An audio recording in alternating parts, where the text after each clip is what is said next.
The Center for Educational Media and the College of Education at Middle Tennessee State University are proud to offer professional development to K-12 educators in Tennessee through our online video library.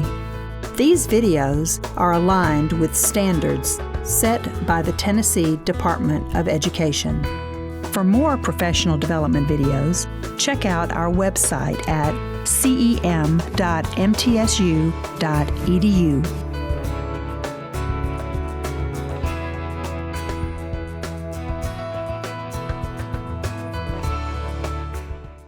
So this is putting us into the 20th century. And the National Woman's Party, I'm going to read the overview, which is that little section on the beginning of the lesson plan that kind of eases you into the context. So the National Woman's Party, and notice it's not women's party, because at this time it was woman's suffrage, and now it's confusing which one we should use. But anyway. Oh, and they're suffragists, not suffragettes. Suffragettes, I believe, were the English ones. So we've been saying it wrong all along. Okay. The National Woman's Party, the NWP, inspired by the more militant British suffragist movement, broke away from the mainstream American suffrage movement represented by organizations such as the National American Woman Suffrage Association. The NWP picketed the White House in an effort to gain national support for federal action in securing women the right to vote. Committed to their use of civil disobedience, NWP members were arrested and waged hunger strikes in their efforts to gain support for their cause. So, lots of groups have little splinter cells that grow into like more militant wings when they realize that change is coming a little bit too slowly. And so these are women who are a bit more extreme, of course, extreme in the context of the 19-teens, right? Picketing the White House nowadays is just something like your kids could go do, This is a very lengthy lesson plan with lots and lots of linked resources. And it also asks you to do, as the teacher, a little bit of homework beforehand because there are, along with the online collections for the National Women's Party, they have articles that were written by librarians that give you extended context. And so that's really good. It's, it's much more focused than, you can go to Wikipedia and stuff, but this is tailor-made to go along with the primary sources in the collection. So there are links for you to do that when you're teaching this. And as with any lesson plan, you take whatever bits and pieces you want to use and do whatever you want with them. We don't really expect people to do exactly what's in all the steps, but it's there if you want it. Okay, so now in your folders, you have what's called a primary source analysis tool. And you have the teacher's guide version of that, which means you have the questions. I am going to pass out what the students actually fill out when you give them the prompt questions, so that way you can fill out this. They also have an online version of this, in case you haven't seen this yet, where students can go fill out the online form and then email it or print it out or download it. Okay, so everyone gets one of these. And what you're going to do is you're going to analyze this photograph based on the questions. These are the generic forms. They're not specific to the format of primary source, although those are available from the library's website. So it may be that not all of the questions on the teacher's guide are perfectly matched to this primary source. So just, use your judgment. And you can do this with a partner or as tables if you want. I don't mind. But let's analyze this primary source. I'll give you some time to do it amongst yourselves, and then we'll all do it together as a class.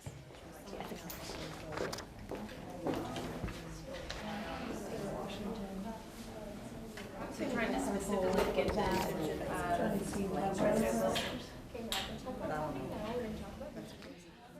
All right, let's go through this in these 3 steps all together. Now, the first step, of course, is just what you observe. And this is pretending you're a student and you don't know anything about this, and just what can you see on here, which is a good step for any level of student.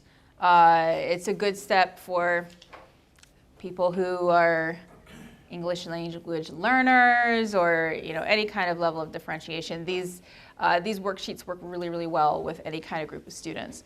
So teachers are really bad at this step because they want to jump straight into column 2, which is asking you to bring in your background knowledge, and they start interpreting it right away.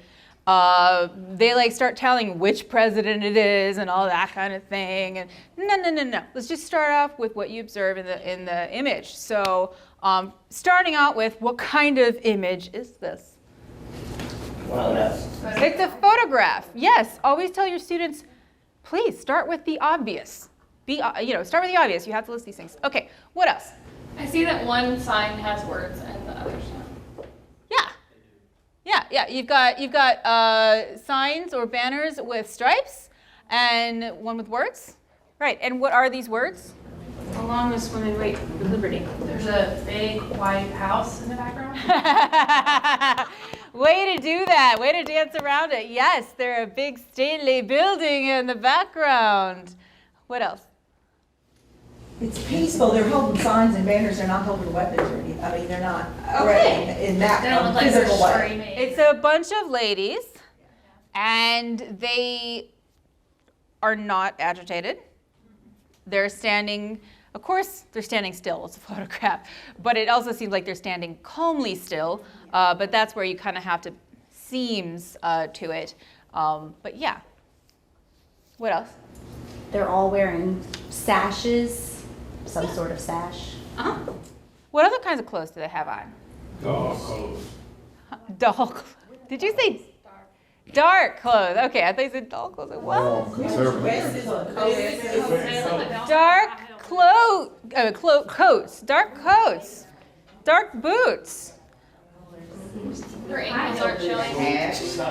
Hats. So those are some clues to when this might be. They have sashes on. Yeah. Okay. You saying that they standing there calmly and not agitated, but if they have on dark colors, can't that be viewed as being militant? No, because I assume that most people's coats were dark colored at this time. The dress. Yeah.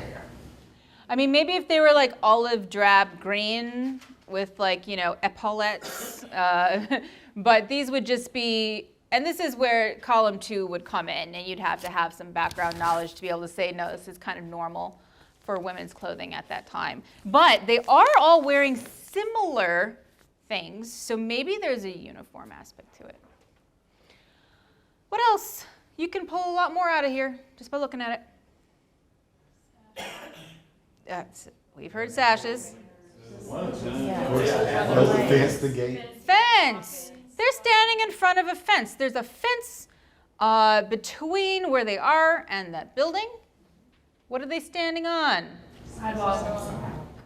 Well, we assume it's a sidewalk. We can't actually see the street from here. But yeah, they're on the sidewalk side of a fence. The flags clearly represent something because they're of the same pattern and colors. Yes, and of the sashes as well. Mm-hmm. And you can't really see the colors in this sepia tone photograph, but you can sense from the shades that they're similar. They're women of affluence. Well, that's column 2. And this is where you ask students, I know, but this is good, because when students say something like that, your response is, what makes you say that? Well, because not just one. Okay, let me digress. I have seen this photo.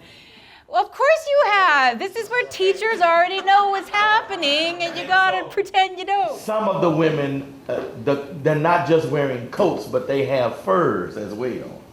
It's kind of hard to tell right here, but the lady in the exact center, next to her, right other side, she and the lady on her right they both have, I think the ladies call them the mufflers, the big furs where you stick your hands into, and then some other ladies on the far end, they have it as well. Okay, well, let's use that as an opportunity to glide into the second column, where this is usually the point at which you give students the title and the date. And this is where you guys can bring in all of your background knowledge. So this is where you can say these are affluent women. These also you can say from the way that they're dressed that it must be cold out, right? Because that's not something you can see from this photo. Okay, what else can you say based reflecting on your own background knowledge? They have the word liberty, which is on their declaration. Dun, dun, dun, dun. Yep. Using those words again. That they are at the White House. That's the White House. Yes, that goes in column 2. They are picketing the White House in 1917. What president is it? Wilson. Woodrow Wilson. This is during World War I. In 2019, we take pictures every 5 seconds. But in 1917, someone would have had to have been very intentional about taking this photograph, which by definition shows that this must be an important thing that's happening. Okay. Whereas document today, that would not be such a big deal. Right, and the women are all looking forward, which means they know they're being photographed. So this is where you can ask students, do you think the photographer is sympathetic to what they're doing or not, or can you not tell? Because I don't think a lot of your students step back and think about who took the picture. They just take the picture at face value. Yes? Question, why wouldn't the White House be listed in the first column as something that I... Well, this is where people who aren't as strict and picky as I am would let you put it in the first column. But I think it's because you have to assume some of your students might not know that that's what the White House looks like. But you can say from looking at it, it's a building with columns and a triangular pediment, if they knew that word, you know what I mean. And so they can describe it even if they don't know what it is. So that way there are, if students just write what they see in column 1, they won't get it wrong. So stately building. In column 1, White House in column 2. Right, but I mean, it wouldn't be like totally outside the realm of possibility to just be like, well, that's just so obvious that that is the White House. It's like saying Abraham Lincoln in a picture of Abraham Lincoln instead of a man with a beard. I'm the part of our staff who's incredibly picky. So I put you all through the ringer. So you can decide like how you want to go through these steps with your students. It's just the practice of forgetting what you already know or like putting that to the side and just basing it on observations is a real skill. And it's called for in the curriculum standards anyway. It says Pennsylvania on the picket line. That's kind of what I was thinking. Yeah, it says Pennsylvania. It does say Pennsylvania. But we know, I presume, that it's Washington, D.C. So they must be from Pennsylvania. Oh, I was thinking Pennsylvania Avenue. Yeah. Or, see, I thought about Pennsylvania Yeah, also. I mean, it could be Pennsylvania Avenue, which is what they're on, or maybe this is a contingent from Pennsylvania, or both. Obviously, wherever they're from, they are on Pennsylvania Avenue. We know that, but yeah, the way that it's written, Pennsylvania on the picket line, does make it kind of sound like that's what they're representing. Okay, any other? Of course, we know the larger context of this too: women's suffrage movement, and is this before or after the amendment? How long from the amendment is this, and that kind of thing. So, okay, what about the third column? Now, the third column is another place where your students can really go as far as they want to, because they can ask whatever questions that they have about this. And I mean, we all know there is such a thing as a stupid question, but you're not supposed to say that, right? You're supposed to tell students there's no such thing as a stupid question, although there certainly is. But anyway, But that's cool because it allows them to pick out the parts of it that they find interesting and maybe like, oh, well, what's going on here? You know, who are these women?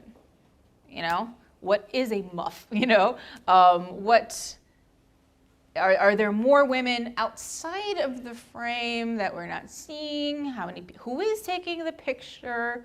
That kind of thing. What are the colors on the banner? That's a really good one. Yes, we're good. Huh?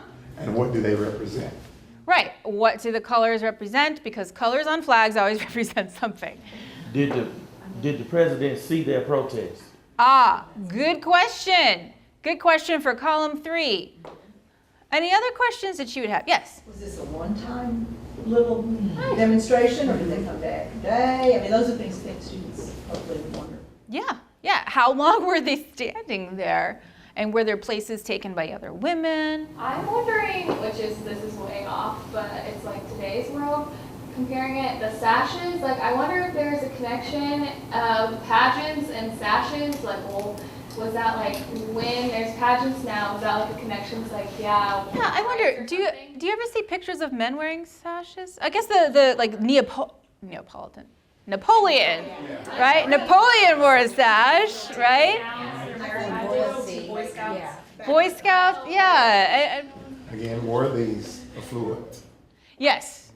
So were they, you know, because for one thing, are they playing hooky from their jobs, or are they rich enough to not have to have jobs, or are they married? Do their husbands support this? Do their husbands even know what they're doing? I was going to say, who determines who's going to go and stand out there, though? Yeah. Are they a part of a large group, and then only a certain amount of people are appointed to go? Right, because think about that. During the civil rights movement, they picked like the best students to integrate public schools, you know, so that they would represent the movement very well, like the Clinton 12 and the Little Rock 9. So, I mean, is that what's going on here? Are they picking the women that they know will be the most stoic? Like, how was this reacted to by people walking by? I'm about to ask a question because going back to, what's her name, Dr. Bond that was here earlier? Yes. My question is, why are white women protesting for rights? Shouldn't they already have rights as an African American? So just looking at it from another perspective, because during this time, we don't know, you know, that the white women are fighting for rights. We see it, but we don't know it. So what my question would be, well, shouldn't they already have these things? Because we don't. So just thought I'd ask. Yeah. I had another one on a little lighter note. If they knew they were going to be out there for a long time, why would they have on flat shoes? Put it down to the sadistic people who made women's shoes at that time. Because it wasn't even like they had right and left. It was like one shape. That's kind of like how they dress. Oh, no, don't show the ankles. But I like it because it's the kind of question a student would ask. Yes. Sometimes, I mean, students will ask things that I've never thought of before. It's really cool. Okay, well, see, there's a lot that you can milk out of this photograph that's supposedly just, people on a picket line. So at that point, this is where you ask students to define what they think civil disobedience is.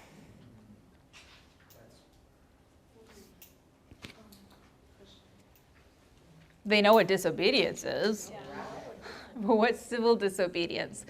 I mean, supposedly they've already learned about Henry David Thoreau by this point, if they can remember, because that would have been, what, 4th grade, 8th grade? So hopefully they'll still remember that. Ralph Waldo Emerson. But so what's civil disobedience? Anyone? Not adhering to the rules of society. Okay. Anyone want to build on that? In a respectful and nonviolent manner. Okay. And want to grow that a bit more? Yeah. Disobey a law you think is unjust according to your conscience. Okay. So those are 3 good components. Now, this is just a definition from the dictionary. So it'll be slightly different and slightly the same no matter which dictionary you look up. Refusal to obey governmental demands or commands, especially as a nonviolent and usually collective means of forcing concessions from the government. So basically what y'all just said. And so that's what makes disobedience and civil disobedience two different yet somewhat related things.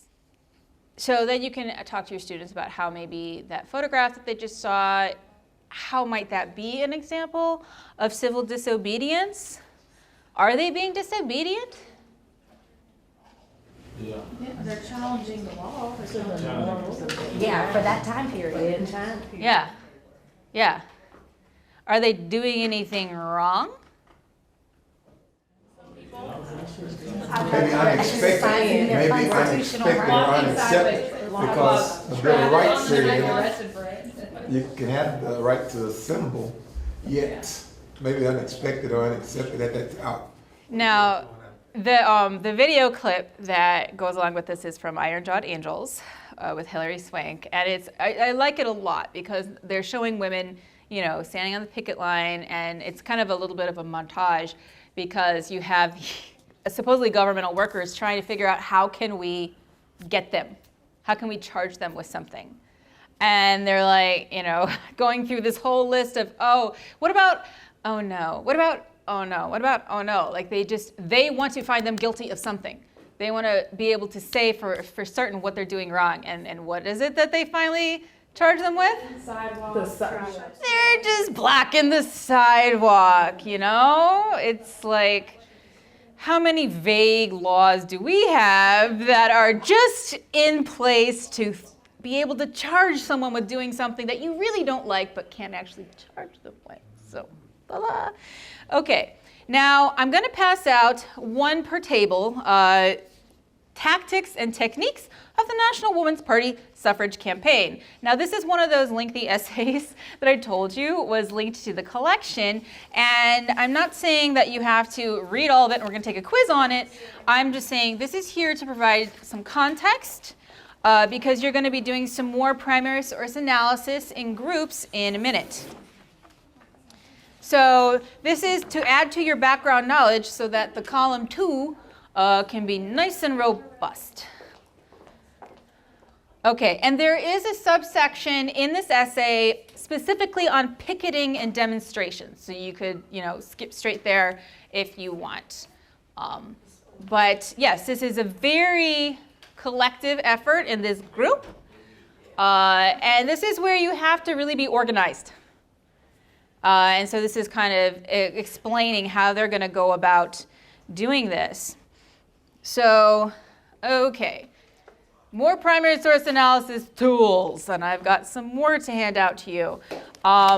You know how you said that this must have been a purposeful campaign to take pictures and to document it?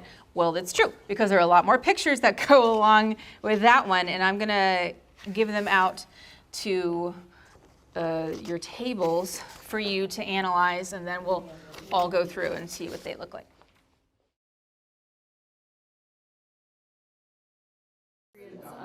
American life. Because instead of like TV shows, you would like put it on like what was happening right now. So When you get down here, they talk about mob violence, so I'm sure they're like, you know, safety and other things, you know. I'm going to put the images on the board, and when it's your group's turn, go ahead and summarize your analysis for us. And if the contextual essay helped answer any of your questions, go ahead and point that out. Okay, I believe this is the group at the back. Well, we have 2 women being arrested for picketing outside the White House. Upon closer evidence of looking at this, the gentleman on the right-hand side, we said he appears to be someone in authority, and he appears to be emotionally involved in this arrest. We don't know if the lady on the right, on our right, She appears to be either looking at him or the boy who is standing here. So we were wondering to ourselves, is this her son or is this her husband? He seems to be really enthralled in what is going on. This lady in the center, she appears to be wearing a badge of some kind, but at that time in our nation's history, we were wondering, were there female officers? And so, but she does appear to be the one who is actually doing the arresting. She has these two ladies by the arm. There are several men standing around. This gentleman right here in the corner, it's kind of hard to see up here, but he appears to be poking fun at these ladies being arrested. As you can tell, these ladies are wearing the sashes that we saw in the picture outside the White House. So we're still wondering what do the sashes, what the colors mean and all of that. That's answered in the essay. And so this gentleman is wearing a uniform. He appears to be an officer. I think that's all we said, isn't it? Is that right? Okay. All right, well, that was a lot to get out of this. Good. Now, did anyone, I know some of you might already know, and of course it was answered in the essay, what colors are on the sashes? Purple, white, and gold. Okay, next group. Oh, this was one that was not assigned to a group, but I want you to see it anyway. Well, there are tons of umbrellas out, which must mean it's raining. And you can see the pickets with their sashes and no umbrellas. So they're standing out in all kinds of weather. And according to the essay, they started doing this in January, which can be cold.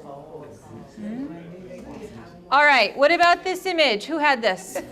It's raining. We see a band of adults like playing, men playing instruments. We see police.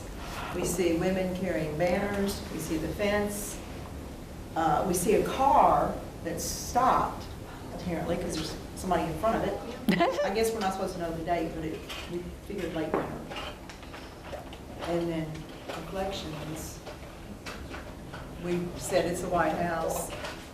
And also from that last one, when the caption said that it was on his second inauguration, that was the same day that our photo was taken. So as they're walking and marching 7 times around the walls, then that was on Woodrow Wilson's second inauguration day. Okay, now the title, Marching 7 Times Around the Walls of Jericho, what's that a reference to? What happens when you march 7 times around the walls? Yeah, so this is a nice little biblical analogy that's putting the underdog scrappy heroism on the mantle of the female picketers. And the walls that deserve to come down would be the laws, right? Well, now that we know it's his inauguration, we're wondering whether Wilson was there at the White House. Okay. Why are the police there? These are just questions. Yeah. Why? What music are they playing? Oh, I like that question. What song is playing? And we were curious as to how many women were there. Uh-huh. Were they arrested? Were they stopped? And if they were, did the band have the same fate? Or we don't know. Right. Is the band there in support, or is the band there to intimidate, or is the band there to drown them out? Who knows?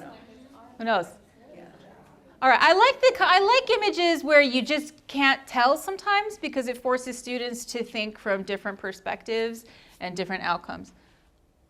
All right. This one. It looks like women are walking in a circle. I mean, I just get Okay. that lady. Yep. They're not standing still. There's men over in like a bunch over there. Uh-huh. They are standing still. Some people are walking through on the other side. Uh-huh.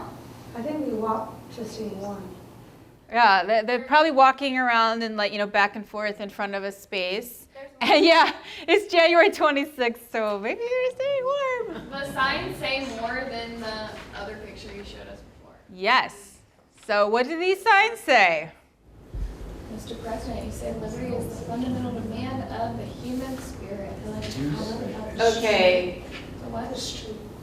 Oh, what did I say about the street? You said it was the front of the White House. Oh, yeah, well, I was trying to place where by the White House that was, and I'm thinking, I don't remember, I know that, I don't think it's the Pennsylvania Avenue side, I think it's that back side. Oh, okay. That's, just always foot traffic. Okay, and I bet you could Google map that in like 5 seconds and check for those pillars out front.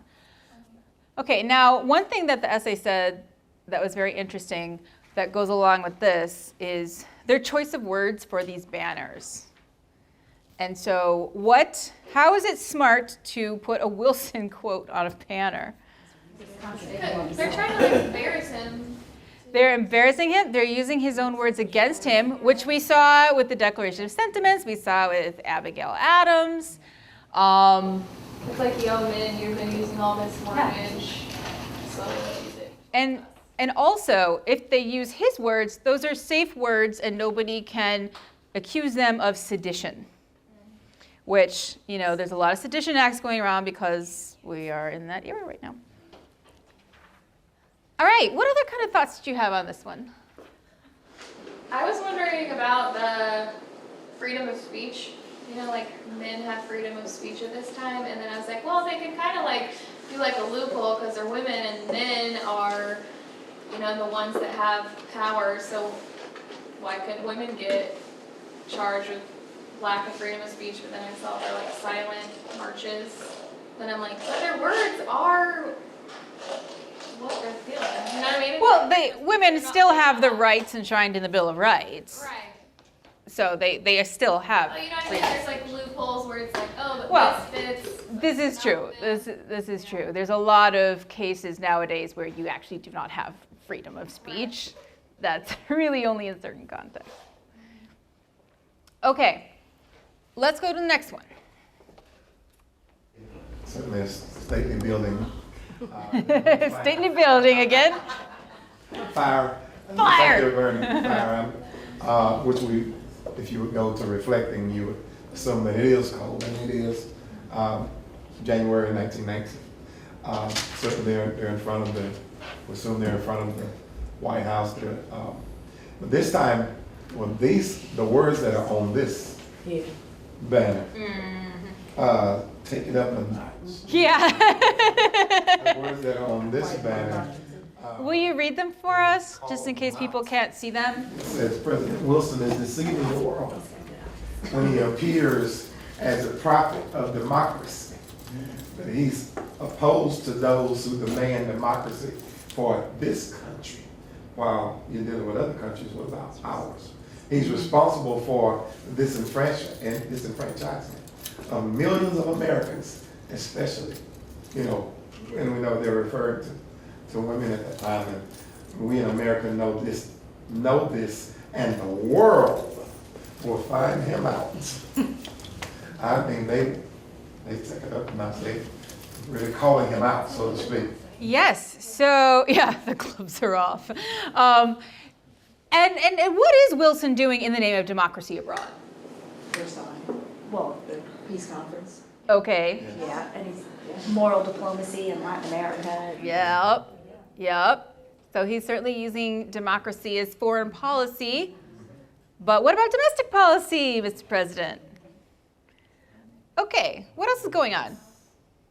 What's up with that flame? It's a cauldron, and they're burning his speeches. Well, I mean, there are watchfires. And then I don't know if this is when they burn speeches and they burn them in effigy, or if that happens later. I don't know if every watchfire was burning him in effigy. Now that seems a little seditious, I have to say. But yeah, it looks like it must be a windy, I don't know, why, the banner's not blowing in the wind, but it's like, I wouldn't know it was really. Or maybe the fire's going. Is that smoke, like the fire? Yeah, I guess it's, I don't know. It's kind of hard to tell. She's holding the flag. Oh, that's true. She is kind of holding it. You're right. So maybe it is. And this is the first picture you don't notice as many people. It's really just the four. And actually, this right here is. It's a man. or it's a boy. Like a man. I think it's a boy. I can see better on my screen than up there. Yeah. Okay, good. Now this one. I mean, we said we saw a woman holding a banner. She's outside. She has a hat that has an edge on it, but my colleague Suzanne said sort of like Batman-ish.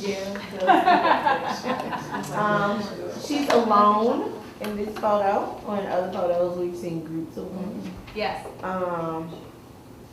There are buildings behind her. We see patches of snow, and she has sort of a straight, stern face with a slightly down. But this one we have a name too. Like you could actually get your students to research this woman. Okay, now what about Silent Sentinel? Why do you think they use that in the title? So what do you think of when you Silent Sentinel? It gives an aura of like vigilance and steadfastness and a lot of other kind of good sounding adjectives to that. And then maybe why she had that stern look on her face. Yeah, she's serious. And she's guarding something, because sentinels guard something. I think as you look at the series of photos, a question that came up in the very first photo can now be answered. Because this one says, what's her name, Ms. Hopkins at the White House on New Jersey Day. One of the photos said New York Day. The very first one says Pennsylvania. So now we know it was not necessarily talking about Pennsylvania Avenue, but these women are from those states protesting on a particular day.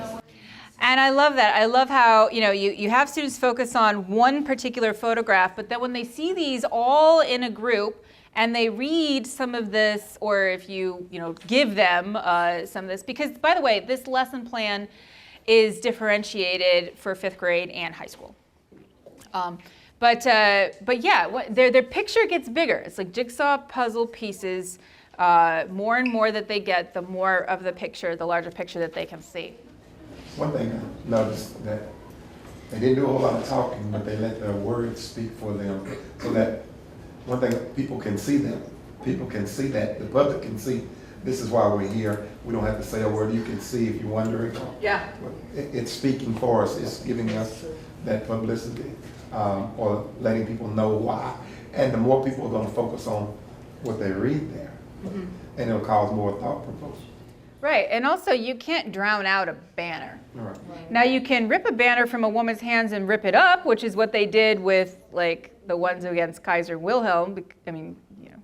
Because they thought that was going, Kaiser Wilson, because they thought it was going a little bit too far. But yeah.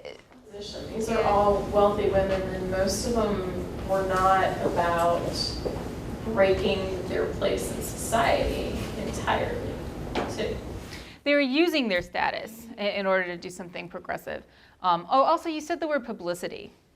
And this is definitely a publicity stunt. And it was orchestrated to be that. And your essay talks about how there were pageants and parades before this.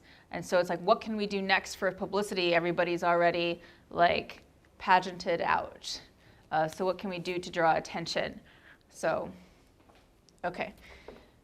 Good. All right. This one was not distributed, but you can see is Working Women's Picket. Those are all the images then, so I guess every group reported out. And this is where you can't watch the video, but basically it's like a 4-minute clip from this movie that depicts what we just saw. And you can tell that they were looking at those exact same photos as you did because their banners look exactly the same. And even the way that they're standing on the sidewalk. Yeah. There is another photo that I've seen that goes along with this, where we notice that the women are outside the White House, but there was one particular day when President Wilson and Mrs. Wilson were driving in, and she insisted that the car stop. And they stopped. And of course, we don't know what the conversation was in the car, but We know that President Wilson saw the signs because First Lady Wilson insisted that he stopped, that the car be stopped. Of course, he wasn't the one driving, but you know. That must have been snapped by somebody else whose collection did not go, like, because that didn't end up in the same collection. But yes, so Wilson definitely knew about this going on, and you can read more about that in the essay too, how he reacts to that, and how their participation changed a little bit when World War I broke out. Okay, now I'm not going to make you do these, but there are worksheets that go along with this that are attached to the lesson plan, and they ask similar questions. Here's the 5th grade one, and there's the high school one. So this asks, one popular banner used by the NWP member stated, "Mr. President, how long must women wait for liberty? Explain the meaning of this slogan." And then, how persuasive do you think this slogan would have been to the general public? So, and then the last one, design your own suffrage banner on the back of this page. And for high school, it's explain the meaning of the slogan on the banner. That's the Kaiser Wilhelm banner. And that's, have you forgotten your sympathy with the poor Germans because they were not self-governed? 20 million American women are not self-governed. Take the beam out of your own eye. So this is one of those banners that took it up a notch. Okay, and then why would many see this slogan as seditious? And you'd have to explain what seditious is, I suppose, to your students. Why do you think the National Women's Party chose such an inflammatory slogan? And then how do you think other women's suffrage groups might have responded? So you can see the questions, the same kind of get students to think about what's going on, but a little bit more advanced for the high school. Now there is another component to this lesson plan. We don't have time to go through it all, but I'm still going to hand out the article. There is another aspect to this big, long, contextual essay talking about the arrests and imprisonment. So there is an article about Miss Lucy Burns. You know, once they figured out how to arrest the women, they would do so, and then they would stick them in jail for a while. And here you have a bunch of rich, sheltered women put in jail, and they've never been in these circumstances before. And some of them are very, very, very dedicated to the cause, and they have as models what the suffragettes did in Britain. And so this is where it's talking about her treatment in jail, and it's designed to get sympathy. So this is from a newspaper article that you can get all sorts of historic newspaper articles online through the Chronicling America page of the Library of Congress website. Now, this has another worksheet as part of the lesson plan that goes with it. See if you can take a quick read. She talks about wanting to claim herself as a political prisoner. So why would she want to claim that? What does it mean? What's the difference between the kind of prisoner that she was and a political prisoner? Sounds like maybe your treatment, where you were thrown in jail, how you were treated, like the counsel you were able to receive. Okay. Be treated as everyone else. Yeah. So maybe it has to do with treatment. It also, I'm sorry? Perhaps what she was standing for, what she was arrested for. Yeah, maybe it has something to do with the kind of definition it gives to what she did to get put into jail. Because to claim political prisoner would mean that she was doing something politically wrong, and they don't want to claim that because that gives a certain kind of political legitimacy. Do you think this article is sympathetic to her plight? And if so, how can you tell? Very thorough. It's thorough. Yeah, and all the gruesome stuff too. So it's really highlighting her poor treatment, and it's letting her do a lot of the talking. So what was some kind of treatment, and are you shocked by it? Yes. I mean, I'm shocked they went 7 days without eating. Yeah. Force feeding is a tube down into through your nasal passage down into your stomach. I like the not talking to each other, like you're just asking for that. Right. It's like a principal walking through the halls. Well, don't talk. Yeah. I think the terrible treatment also shows how opposed to this people were and how it angered some people. Okay, so maybe their treatment was not just because these women did something wrong and we are here to lock them up, but we are mad at them. We are going to show them that they do not have the power, or they should not have the power to do that. Now, what about how the women responded to their treatment?